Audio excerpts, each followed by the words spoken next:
Welcome back to 30k Lore with Ludus Infinium. Today we'll be talking about the Drop Site Massacre on Istvaan V.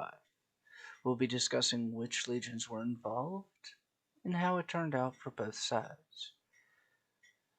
So, buckle in folks, this is going to be an interesting one. This is the Drop Site Massacre on Istvaan V. To start with, Istvaan V was being defended by the traitor legions of the Sons of Horus, Emperor's Children, Death Guard, and World Eaters. Upon hearing news of the betrayal at Istvaan III, the Emperor sent 7 legions to make the traitors answer for their crimes. The legions sent were the Iron Hands, Salamanders, Raven Guard, Alpha Legion, Night Lords, Iron Warriors, and Word Bearers. Upon arrival, the first wave against the traitors, consisting of the Iron Hands, Salamanders, and Raven Guards, slammed themselves into the traitor forces.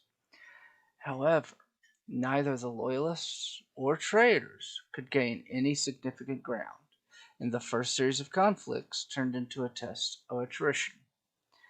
After casualties on both sides began increasing, the traitors started to pull back, as did the Raven Guard and Salamanders.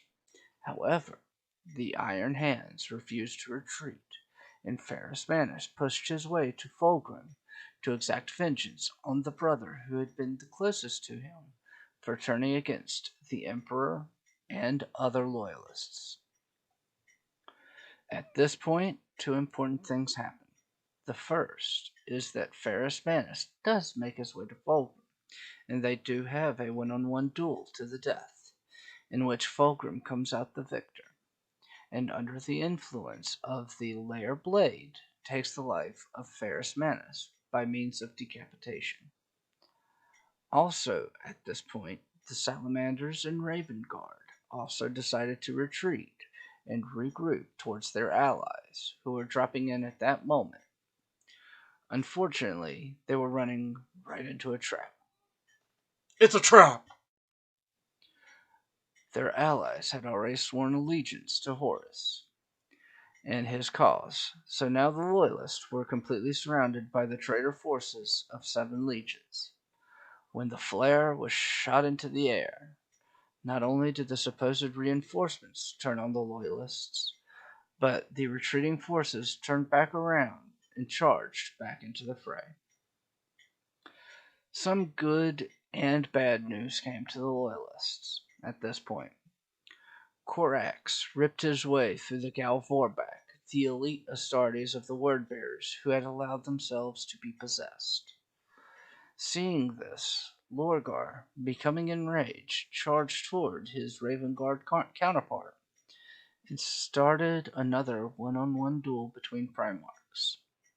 However, this duel had a bit of a different outcome from the last one, with Corax being a soldier, overpowering Lorgar, who was a scholar, and impaling him through the stomach with one of his lightning claws, and lifting him off the ground. When the claw got stuck, he removed it from Lorgar and raised it again to take his head.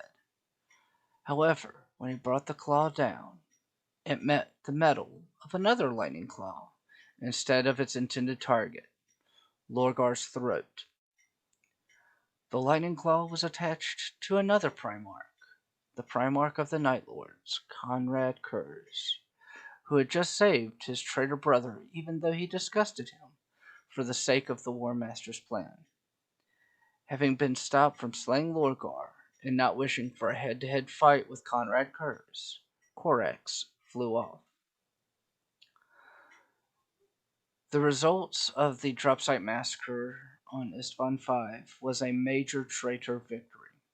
Of the 3 loyal legions who took part, all 3 were nearly wiped out by their treacherous kin.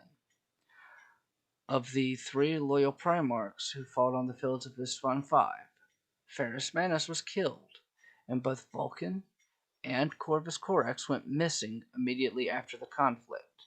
However, they were both found later on in the Horus Heresy.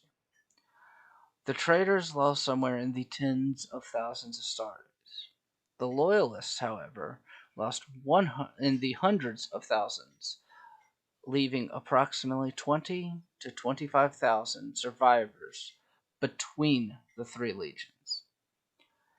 They came to be known as the Shattered Legions, and were unable to play many, if any, more significant parts in the Horus Heresy. Well, that was the basics of the Drop Site Massacre on Istvaan V. I hope you all enjoyed.